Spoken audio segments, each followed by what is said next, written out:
capítulo 14 del Evangelio de Juan.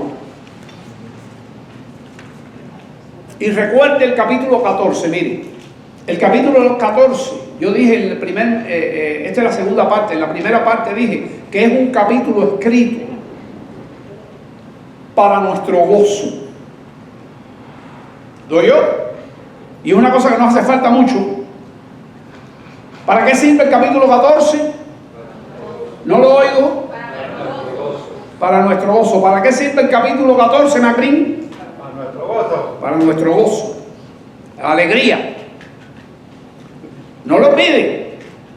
Pero además de eso, además de dar alegría, quita el miedo. Oiga, si quita el miedo y da alegría, eso es tremendo, ¿verdad? Para eso sirve el capítulo 14.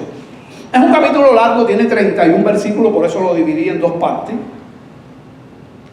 Capítulo 14 de Juan, el Evangelio de Juan. Y yo le titulé, a la primera parte le titulé, Jesús es Dios, porque hay mucha gente enseñando que no lo es. Y este capítulo, por muchas partes, por muchos versos, además de quitarte el miedo y de darte ¿qué? Alegría y gozo. Además de eso, este capítulo te enseña firmemente que Cristo es igual al Padre, que Cristo es Dios. El mismo Cristo dijo: tienen que creer que yo estoy en el Padre y el Padre en mí. Y un discípulo le dijo: muéstranos al Padre. En el mismo capítulo ella le dijo: Felipe, tanto tiempo hace que estoy contigo, con vosotros, y no me conocéis, porque el que conoce al Hijo conoció al Padre. Conoce al Padre. Esas son enseñanzas que están dentro del capítulo. Y aquella hermosa frase le sacó al Señor con una pregunta. Y le dijo: Jesús, yo soy el camino, la verdad y la vida. Y nadie viene al Padre sino a mí. Y en esta hora, hermanos, vamos a continuar adelante a partir del verso 15. Así que estamos la Biblia abierta en Juan 14, 15, correcto. Juan 14, 15. ¿Está conmigo? Amén. Si no tiene su Biblia, muy atento. Mire lo que dice, cómo comienza. Ya hemos estudiado muchas cosas. Lo último que estudiamos en el versículo anterior, es que el Señor dice: si algo pidiereis en mi nombre, yo lo haré. Así dice. Y yo puse uno aclaratorio después, que está en la primera carta de Juan, que dice: si alguno pidiere algo, y Juan lo aclara bien para que estemos bien preparados, conforme a mi voluntad, entonces que yo lo haré. O sea que toda oración que hacemos, si usted quiere que sea bien respondida, tiene que estar dentro de ¿qué? De la voluntad de Dios. Ahora, el 15 dice: si me amáis. ¿Usted sabe que ese es el primer mandamiento? ¿Sabe que ese es el primer mandamiento? Si me amáis, guardad mis mandamientos. Hay una relación entre el amor, que es el primer mandamiento. Dice: si me amáis, guardad mis mandamientos. En otras palabras, obedecemos al Señor solamente, y solamente le podemos obedecer si ¿qué? Si le amamos. Tenga eso claro en su mente. Si le amamos, le vamos a obedecer. Y el amor lo tiene que sentir. El amor es difícil de explicar. El amor es un sentimiento que produce acciones, que produce otros sentimientos. Y si tú le das al capítulo 13 de 1 Corintios, ahí usted va a tener una respuesta de lo que es el amor. El amor es difícil de explicar. Pero cuando hay amor, usted hace cosas. Y cosas, en el caso de Dios, que lo obedecen. El amor todo lo soporta, todo lo puede. No tiene envidia. Nada de eso hay en el amor. Y una de las cosas primeras que tenemos que hacer es amar a Dios. Y el orden es este. Si amamos a Dios, amamos a los demás. No hay un verdadero amor si la persona no ama primero a quién, a Dios. Entonces es importante tener esto presente. Si me amáis, guardad mis mandamientos. Y dice el 16, que es el que viene atrás, ahí en su Biblia. Y yo rogaré al Padre y os dará otro consolador. Siguen ahora viniendo en avalancha textos para sentirse feliz, textos para sentirnos ¿qué? Alegres, textos para quitarnos ¿qué? El miedo. Y mire aquí uno. Primero Dios puso un requisito: si me aman, me van a obedecer. Si me amáis, Él da la orden: guardad mis mandamientos. Pero el problema es que solamente podemos guardar los mandamientos si le amamos. Entonces usted tiene que hacer acciones para amar más a Dios. Y lo primero que tiene que hacer, ¿qué cosa es? De la misma manera que oramos ahora mismo por una familia, tenemos que orar para que Dios nos dé más amor. Ese es un motivo de oración, el amor. Ayúdame a amar, Señor. Y el Señor pone la cosa tan difícil, que dice que amemos aún a quién, a nuestros enemigos. Así lo pone. Entonces, un motivo de oración, que por cierto deberíamos tenerlo puesto en el sur, y en el sur tenemos como 400 personas enfermas. Bueno, pues hay que, y es una exageración lo que digo, ¿no? Pero hay que orar para que Dios nos permita, y mire cómo se trabaja. Él nos ama, pero a veces no lo sentimos, a veces no lo vemos. Y una manera de orar es: Señor, muéstrame, abre los ojos de mi espíritu, abre los ojos de mi corazón, para que yo pueda ver tu amor. Esa es otra manera de orar. Y cuando vemos el amor de Dios, empieza a brotar amor de nosotros hacia Dios y hacia quién más. Entonces tenemos que orar por eso. Dice aquí, 16: yo rogaré al Padre y os dará otro consolador para que esté con vosotros. ¿Por qué tiempo dice ahí? Para siempre. ¿Y quién es ese? Ese es el Espíritu de Dios. Ese es el Espíritu Santo. El Espíritu Santo, esta familia, excepto su hijita, que yo la conocí hoy, que llega aquí, y no sé si ella lo ha hecho, hizo una oración de profesión de fe, reconociendo fe en Cristo. Los tres que estuvieron conmigo en la casa la hicieron el primer día y lo hicieron el segundo día. Los visitamos, yo fui con Vilma. Y ahí, cuando se hace eso de manera sincera, yo le expliqué a ellos que el Espíritu de Dios viene a su vida. Y ese es el consolador. Así que este capítulo sirve para quitar el miedo, para dar alegría y para dar ¿qué? Estoy hablando del consuelo, el santo consolador. Sirve para dar alegría, para quitar el miedo y para dar ¿qué? Consuelo.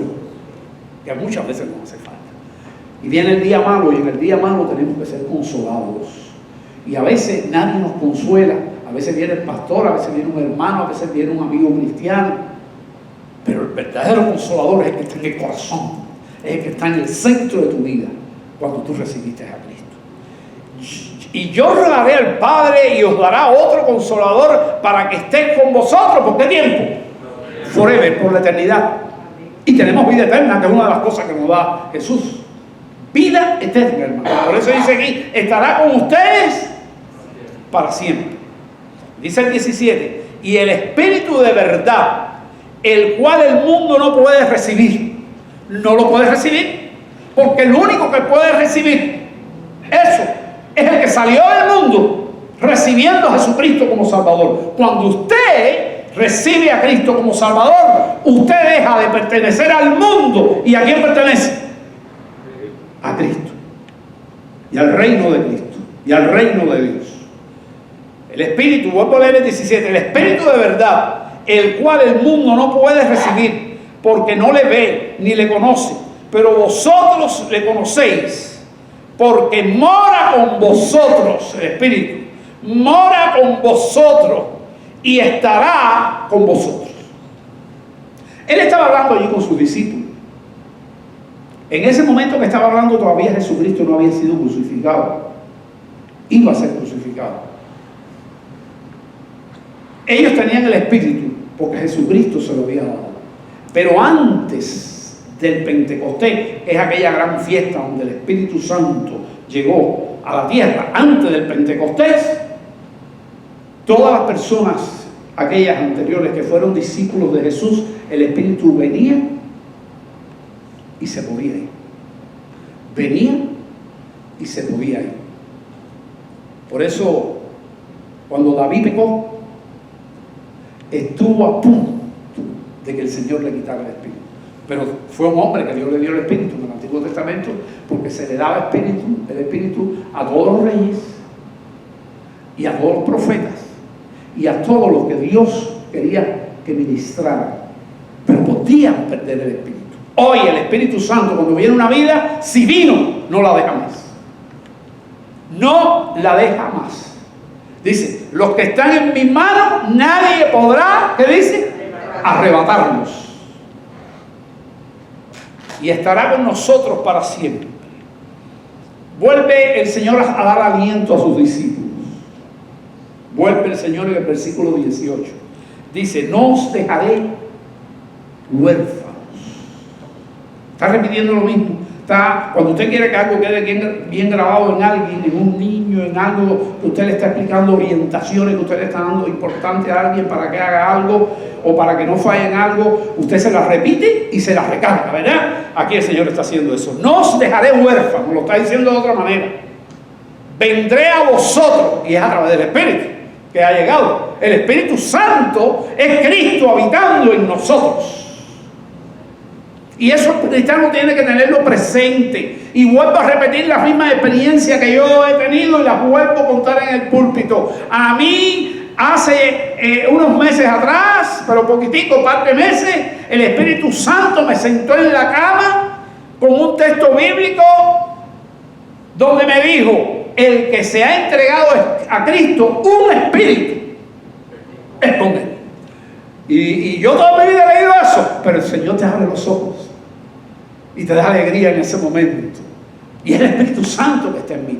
Y me senté en mi cama, en la madrugada, me hizo sentarme y medité más y le dije, gracias Señor, gracias. Qué clase de unidad tienes con nosotros, que habitas en nosotros. Qué maravilla, qué maravilla. Y por eso es que tenemos que orar por esta familia, Señor, para que Dios empiece a obrar en ellos. Y si ya el Espíritu está en ellos, se van a ver los frutos. Amén. Se van a ver los resultados, muchos resultados en su vida. No os dejaré huérfano, vendré a vosotros, todavía un poco,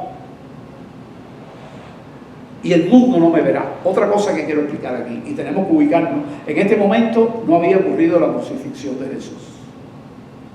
Todavía un poco y el mundo no me verá. Escuche bien, ¿sabe lo que quiere decir? Y esto ocurrió el día jueves por la noche casi. Esto que está pasando aquí en el 14, eso ocurrió unas horas antes de la crucifixión. Unas horas antes de la crucifixión ocurrió lo que estamos leyendo, estas instrucciones que le está dando. Todavía un poco y el mundo no me verá. ¿Sabe lo que quiere decir? Que después de su muerte, la gente no verá más a Jesús. ¿Pero qué gente? ¿Qué gente está diciendo él? El mundo. El mundo. Porque cuando él resucitó, no lo vio nadie. Solamente lo vieron sus discípulos. Y no los 12, Dice la Biblia que se le presentó en una ocasión a más de 500. Así que eso es una cifra que tenemos buena. No sabemos si son 600 o si son 1000 a los que se le presentó. Pero por lo menos después que se le presentó a los 12 y se le presentó a sus hermanos, son cifras pequeñas, 12 los hermanos, quizás algunos más íntimos, pero después dice que se le presentó a más de 500. Pero no era el mundo. ¿Quién era el que lo veía? Los discípulos. Y sacamos un cálculo que es más de 500 y no sabemos cuánto más de 500. Todavía un poco y el mundo no me verá más. Pero vosotros me veréis, porque yo vivo. Se resucitó y es yo vivo, ¿verdad? Yo vivo. Y vosotros también viviréis. Y aquí ya está cambiando. Yo vivo porque resucité. Y fue cuando le dijo a Tomás, mete aquí en mi costado tu mano y mira mis manos que están todavía con las heridas, míralas, y no seas incrédulo, sino creyente. Vosotros también viviréis. Y ahora, aquí estamos nosotros, que hemos creído. Y si usted va al capítulo 17, donde él, que es un poco más adelante, donde él ya ora por sus discípulos y dice las últimas palabras a Dios sobre sus discípulos, ora también por nosotros. Así que vaya al capítulo 17 y repásalo de Juan, donde dice, y no solamente te pido por esto, escuche, y eso da alegría, hermano, porque el Señor no se olvidó de nosotros. Mire lo que dijo, y no solamente te ruego por ellos, sino por los que van a creer en el futuro, por los que van a creer por el mensaje de ellos. Y aquí estamos nosotros. Y eso se va avanzando de boca en boca. Siempre es un remanente pequeño que lo recibe. ¿Cuántos millones de gente hay en esta ciudad? Y aunque veamos una mega iglesia, la iglesia bautista aquí de Orlando, esos miles que hay ahí comparado con la ciudad de Orlando, es un remanente pequeño. Son pocos. Muchos son los llamados, ¿se sabe la Biblia? Y pocos los escogidos. Si ustedes están aquí hoy, agarren en fe que son escogidos por Dios. Somos escogidos desde antes de la fundación del mundo. Después, en algún momento, Dios nos llama. Dios está llamando a esta familia. A veces demoramos el llamar, o mejor dicho, demoramos el responder al llamado. Algunos se demoran más a responder, pero los que son escogidos, todos van a responder.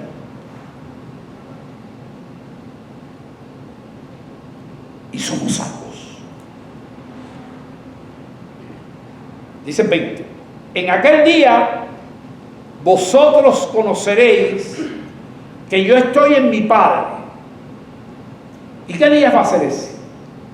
Bueno, el día de la resurrección, aquel día donde me van a ver y van a decir, wow, ocurrió lo que él dijo que iba a pasar. Y como Tomás no lo había visto, dijo, si yo no lo veo, no lo creo.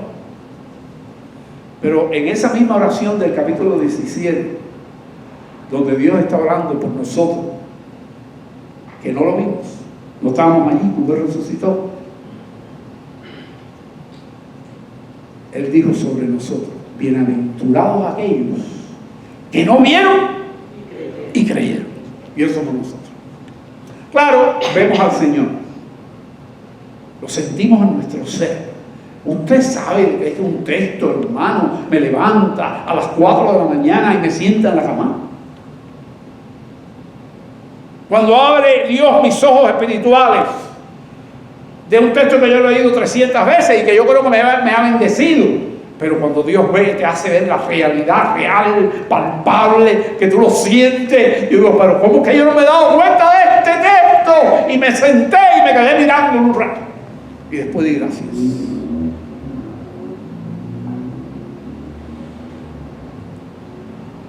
Dice el 21, El que tiene mis mandamientos, vuelve otra vez a la obediencia y los guarda. Se lo está recordando, está repitiéndolo, hermano, está repitiéndolo. Ese es el que me ama. Asegurémonos que amamos al Señor. Y si tienes duda, pídeselo y Él te lo va a aumentar. Él te lo va a conceder. Y tu corazón va a latir. Y tu corazón va a tener deseo de buscar de Dios a toda hora. Te va a entristecer cuando le fallas. Porque cuando le fallas, le estás diciendo a la gente y a Él mismo que hay escasez de ¿qué? De amor. Cada pecado que nosotros cometemos hoy es falta de amor. Y tenemos que pedirle al Señor que nos limpie, nos arrepentimos, lloramos y ayúdame a amarte más. El que tiene mis mandamientos y los guarda, ese es el que me ama. Y lo que le estoy diciendo es mi experiencia propia. Y el que me ama será amado por mi Padre. Y yo le amaré. Y mire qué palabra dice ahí. Yo quiero que usted no pierda esta palabra que dice ahí. ¿Tiene la Biblia abierta? ¿Qué dice ahí, hermano? Y me manifestaré a Él. ¿Qué quiere decir eso? Mi hermano, no pierda esto. Tiene que tener la Biblia abierta y si no, muy atento. Fíjese, voy a leer el 21 otra vez. El que tiene mis mandamientos y los guarda, ese es el que me ama. Y el que me ama será amado por mi Padre y yo le amaré. ¿Y qué dice? Y me manifestaré a Él. ¿Qué es eso? ¿Usted entiende lo que es eso? Aquí estamos para eso, para entender, para conocer más a Dios.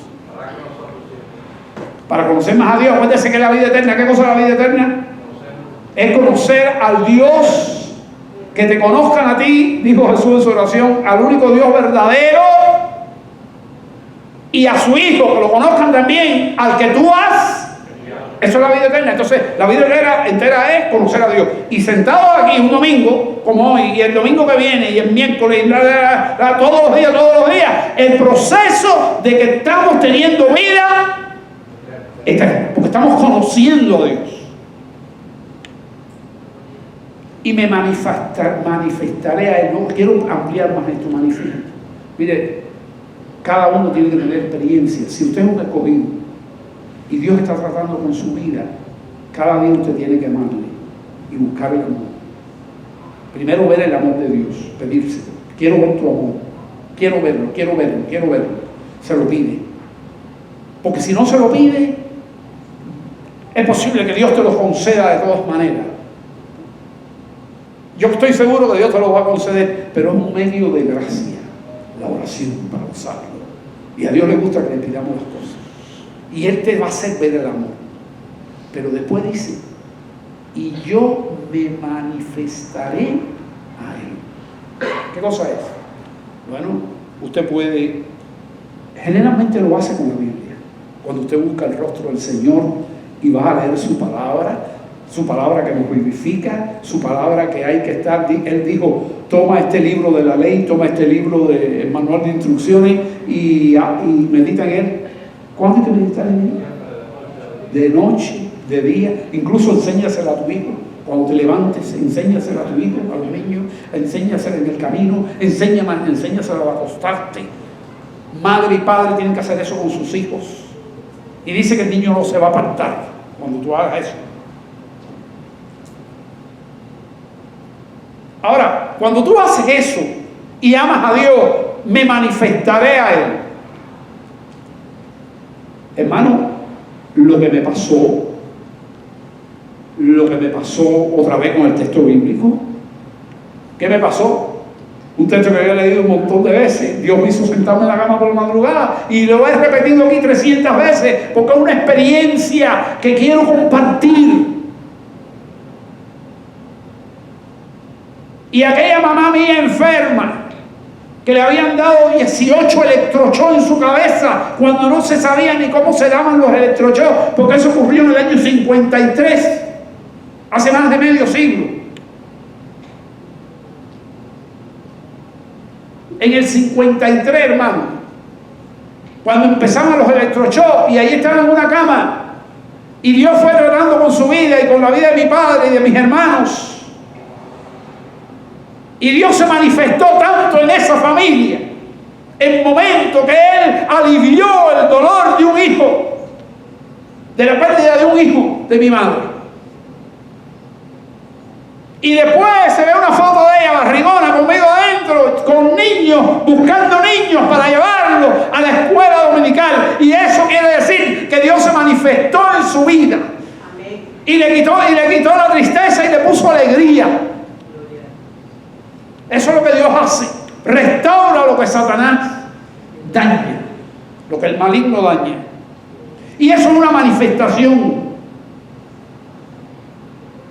Yo recuerdo cuando estábamos en Houston, Texas, que éramos pastores allí, estábamos acabados de llegar aquí, teníamos una tristeza tremenda. No teníamos a la familia, no estábamos seguros, porque esas son cosas que pone el enemigo, no estábamos seguros que habíamos dado un paso correcto. Y Vilma tenía una depresión que yo creí que no iba a tener que llevarla al médico. Pero gracias a Dios nosotros. Pero un día de tristeza, Vilma se sentó en un banco que estaba fuera de la zona del templo. Y vio un árbol en el invierno, que todo Texas está seco los árboles. Un árbol lleno, pero repleto, que no le cabía más, de una flor blanca que Vilma no conocía. Ella no conocía eso. Y viendo el árbol, Dios se manifestó en ella. ¿Ve? Usa el texto bíblico, pero Dios usa lo que quiera. Cualquier circunstancia te la puede hacer usar. Y me llama y me dice: David, tú sabes que yo me siento, pero mira aquel árbol que está ahí. Acompáñame, que quiero ir a tocarlo. Y quedaba como a 50 metros. Y cuando llegamos allí, tocamos el árbol y ella dijo: he sentido paz en mi corazón. Dios se manifiesta en aquellos que le aman. Amén. Y le obedecen. Y por eso es que yo quiero, porque cuando usted llegue ahí a ese texto un día, Dios le vuelva a recordar eso. El que me ama, yo me manifestaré a él. Dios no se ha manifestado nunca en su vida. Si nunca se ha manifestado en su vida, esté seguro de que usted ha recibido a Cristo, o que le está buscando en serio, porque hay que buscarlo con pasión y hay que obedecerle también. Dice el 22: les dijo Judas: Señor, ¿cómo es que te manifestarás a nosotros y no al mundo? Bueno, eso era lógico, pero acuérdate que este era un aprendiz en aquella época. Y se respondió Jesús y le dijo: el que me ama, otra vez, ¿cuál es la condición para que Dios se manifieste a nosotros? Vale. Que le amemos. Y el que le ama, ¿qué va a hacer? Va a obedecer. Respondió Jesús y le dijo: el que me ama, mi palabra guardará. Wow, vuelve a repetir. Y mi Padre le amará, y vendremos a él y haremos morada con él. Eso fue lo que me pasó cuando Dios se manifestó conmigo. Cuando me dijo que el texto de Corintios me sentó en la cama y me dijo, ve, mira lo que dice este texto: el que se une al Señor, un espíritu es con él. Y cuando yo me di cuenta de la trascendencia y de lo que Él quiso hacerme entender con esa palabra, que me cuesta hasta trabajo explicarla, me sentó en la cama y yo sentí la manifestación de Dios en mi vida. Y eso tiene que pasar frecuentemente en nosotros. Como le pasó a Vilma a ver un árbol, dice el 24: el que no me ama no guardará mis palabras. Esas son la gente del mundo. Y algunos cristianos, escuchen, descarriados, que son llamados y son verdaderos cristianos, pero están ¿qué? No lo oigo. Descarriados. Bueno, a los descarriados Dios los llama con amor y los llama. Y si no responden, ¿con qué lo llaman? ¿Con qué lo llaman? Con dolor. Con dolor. El que no me ama no guarda mis palabras. Y aquí está hablando del mundo. El mundo no le importa la palabra de Dios. a los únicos que les importa la palabra de Dios, y es lo que más nos importa, y lo que más nos debería importar, es la palabra. Y la palabra que habéis oído no es mía, sino del Padre que me envió. Del Padre que me envió, del Padre que mora en mí, porque se lo acabó de decir en este mismo capítulo, se lo dijo a Felipe, ¿no te das cuenta que yo vivo en el Padre y el Padre en mí? ¿Tanto tiempo hace que estoy contigo? Y dice el 25, y os he dicho estas cosas estando con vosotros. Y dice el 26, mas el Consolador, ya el que hablamos ahorita, el Espíritu Santo, a quien el Padre enviará en mi nombre, Él os enseñará todas las cosas. Entonces ahora tenemos un maestro, ¿cuál es?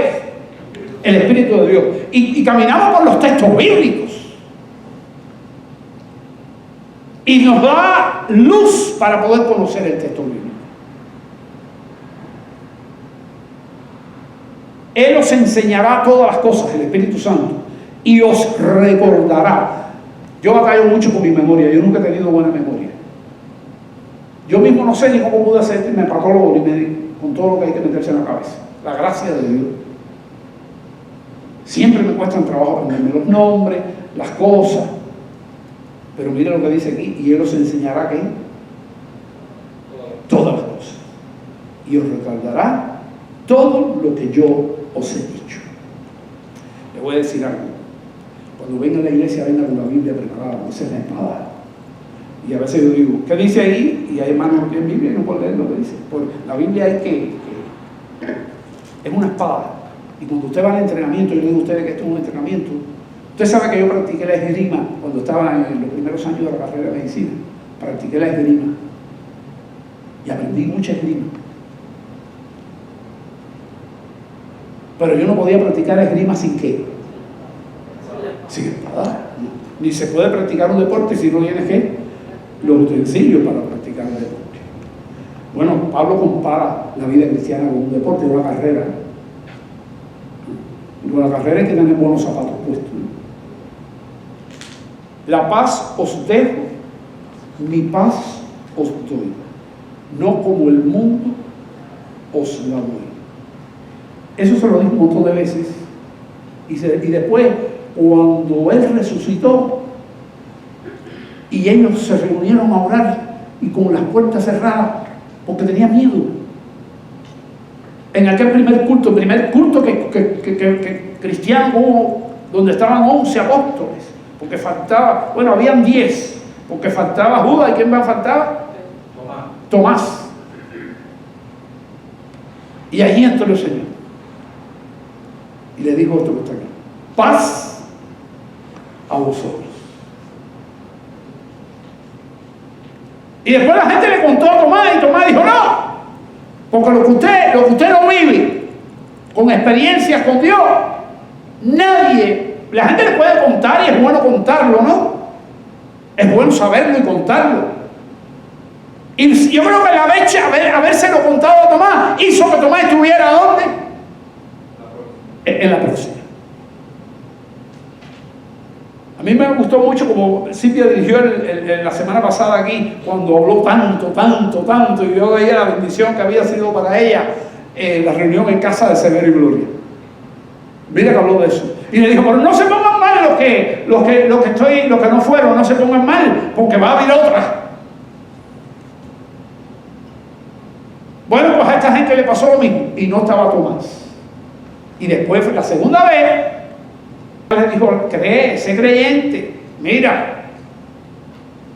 Y en esa vez volvió a decirle también, cuando llegó, lo mismo que está aquí: mi paso dejo, mi paso soy. Hay una lectura que yo encontré en el internet,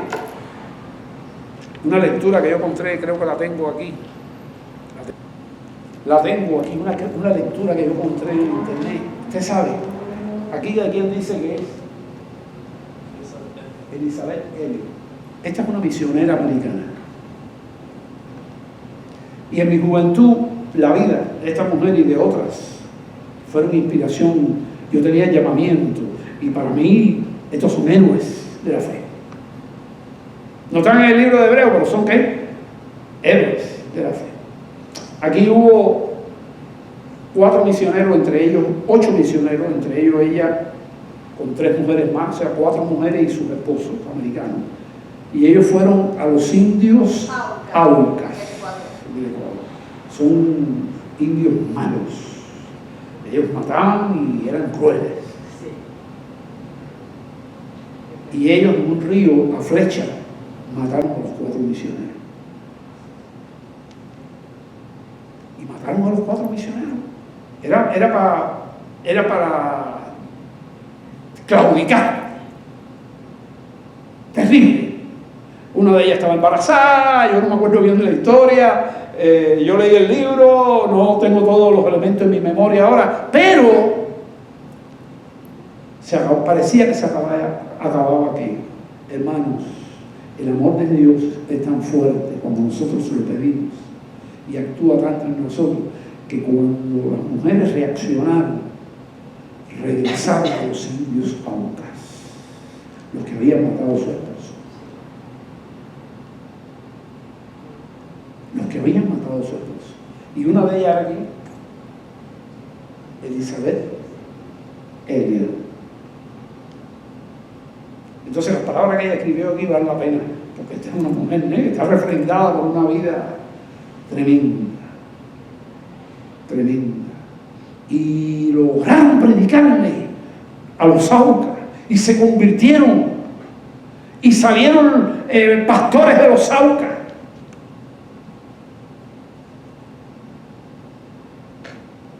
Y uno de los que estaba en la barriga cuando aquello ocurrió nació de no sé si es de Elizabeth o de otra de las esposas, esos detalles no lo sé, pero se convirtió en un pastor también. Su papá era un mártir. Y después uno de los jóvenes que se hizo pastor le pidió al hijo de una de ellas, que era pastor también, que lo casara. O sea, iba a casar a alguien que mató a quien. ¿Usted entiende lo que yo estoy explicando? A su papá. No sé si fue Elizabeth o fue otra de las mujeres, porque no he revisado eso reciente. ¿Cómo se llama el libro? Portales de Esplendor. Si quiere búscalo, a lo mejor existe, si no han hecho más ediciones, porque vale la pena leerlo. Entonces ahí demostró el amor a los enemigos. Dice esta mujer aquí, cuando yo estoy hablando aquí, estoy hablando del texto 27 que dice: la paz os dejo, mi paz os doy. Y esta mujer está hablando de 2 cosas que echan a perder nuestra paz. ¿Está oyendo? ¿Está concentrado? Oye, aquí le dice: la inquietud y la impaciencia. La impaciencia y la inquietud no cambian nada. Cuando tú estás ansioso, es por gusto. Pone peor las cosas a veces. Porque estamos hablando de la paz, ¿verdad? Y hablando de la paz de Dios. Dice ella: la inquietud y la impaciencia, ¿qué hacen? Nada, no cambian nada. Pero sí hacen algo, excepto quitan, ¿qué cosa? Nuestra paz y nuestra alegría.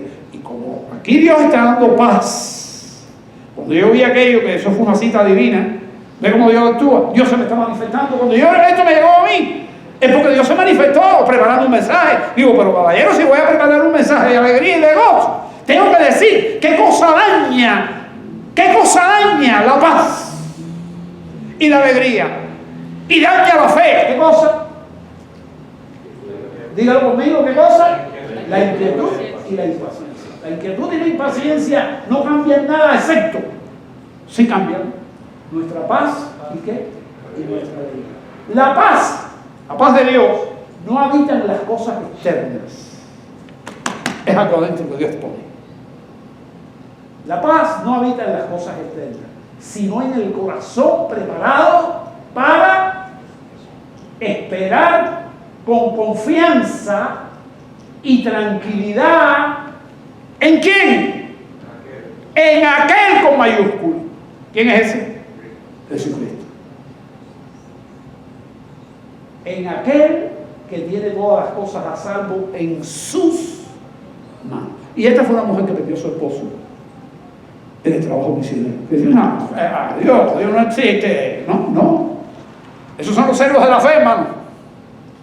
Hay una lista de héroes de la fe en el libro de Hebreos, pero ahí hay una que no está en aquella lista. Y hay muchos más regados por ahí de la familia de Dios, hermanos nuestros, y nosotros tenemos que ser todos héroes ¿de qué? De la fe. Estamos en la batalla. Así que le dejo ese pensamiento, después copio lo de YouTube. Voy al verso 28, que también lo tengo aquí, porque es un texto de aprendizaje, porque hay mucha gente engañando por ahí, diciendo que Cristo no es Dios, y este texto que voy a poner ahora, que es el 28, es uno de los textos que toman para decir que Cristo no es Dios. Dice: habéis oído que yo os he dicho, voy y vengo a vosotros. Eso lo que quiere decir es que me voy a ir porque me voy a morir. Pero inmediatamente, en menos de 3 días ahí, ¿qué va a pasar? Voy a resucitar. Voy y vengo otra vez. Si me amarais, os habríais regocijado. Vuelvo otra vez. El amor da regocijo. Porque he dicho que voy al Padre. Ahora está hablando de su ascensión. ¿Ok? Ascensión. ¿Se acuerdan cuando Cristo ascendió? Voy al Padre. Ya dijo que no lo iba a dejar huérfano. Y aquí es donde muchas sectas y gente que no cree que Cristo es Dios dice: mira, ve que Cristo no es Dios, y dicen eso ahí, porque el Padre mayor es que yo. Yo le voy a explicar qué quiere decir. En este texto, o mejor dicho, en este capítulo, en estos 31 versos, en todas partes, Cristo te está diciendo que Él es igual al Padre, igual al Padre, igual al Padre, igual al Padre. Pero eso es, esto que está aquí, es una verdad que Él dijo. El Padre es mayor que yo, en la condición con que Él estaba hablando con sus discípulos. Bueno, imagínate que lo iban a matar enseguida. Cuando terminan esta conversación, ya venía el príncipe de este mundo a agarrarlo preso. Entonces, yo escribí aquí tomé nota aquí, una explicación, así que esté atento. Esto no niega, esto que está diciendo Jesús aquí, no niega su unidad espiritual y su igualdad con el Padre. No está negando eso. Juan 10:30 dice: yo y el Padre uno somos. Si no, esto que está aquí, el Padre es mayor que yo, es un recordatorio del papel que está haciendo Jesús cuando se humanó. Se humanó. Y cuando se humanó, Él dejó por voluntad propia muchas cosas que lo hacían menor que quién, que el Padre.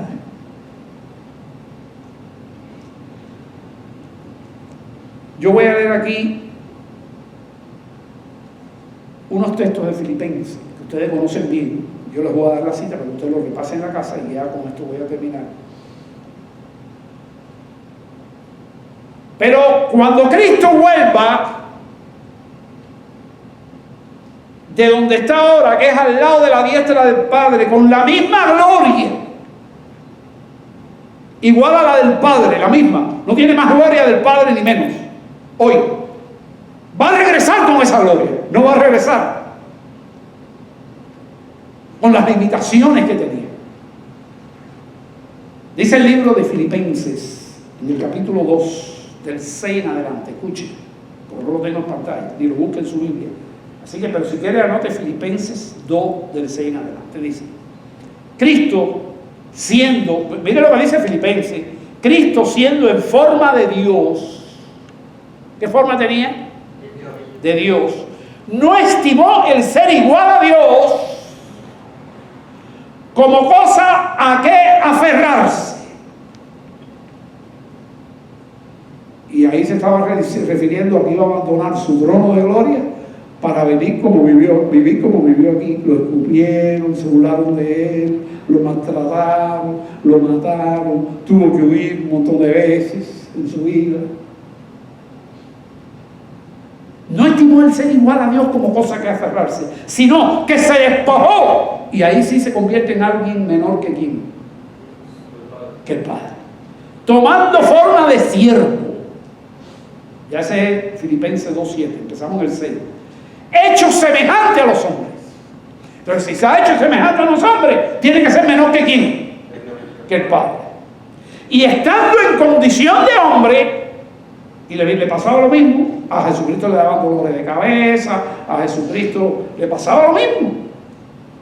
Se humilló a sí mismo, haciéndose obediente hasta la muerte, y no le dio un infarto por nosotros. ¿Qué muerte sufrió? Muerte de cruz. La gente dice que el infarto es la muerte más rica que hay, y yo lo creo, sobre todo cuando te da rápido.